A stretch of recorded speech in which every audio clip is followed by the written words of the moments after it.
පුරා දශක ගණනාවක සිට විවිධ නිර්මාණ ඔස්සේ අපේ රට රසවින්දනය ගේනට මම බැඳිලා ඉන්නවා කියලා ඔබ දන්නවා. පරම්පරා කීපයකම වැඩිහිටියන් වගේම දුවා දරුවනුත් ඒ වටා බැඳිලා ඉන්නවා.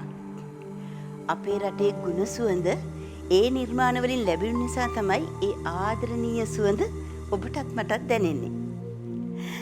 ඒ ගුණ සුවඳ පරම්පරා ගණනාවකින් දැනුණා වගේම තමයි පරම්පරා හඳුන් කූරවලුත් ඒ ආදරණීය සුවඳ දැනෙන්නේ. ස්වාභාවික ඔසු හා සුවඳ වර්ග මීපැණි හා සුදු හඳුන් මුසුකොට පරම්පරා 3කටත් වඩා වැඩි පාරම්පරික ඖෂධීය වට්ටෝරුවකට තමයි පරම්පරා හඳුන් කූරු නිෂ්පාදනය කරන්නේ අපේය කියන ආදරණීය හැඟීමත් මුසුකොට. පුරා පැයකට ආසන්න කාලයක් දැවී සුවඳ දෙන පරම්පරා හඳුන් කූරක සුවඳ තවත් පැය ගණනාවක් අප අතර රැඳෙන්නේ ඒ නිෂ්පාදනයේ ගුණාත්මක භාවය නිසාමයි.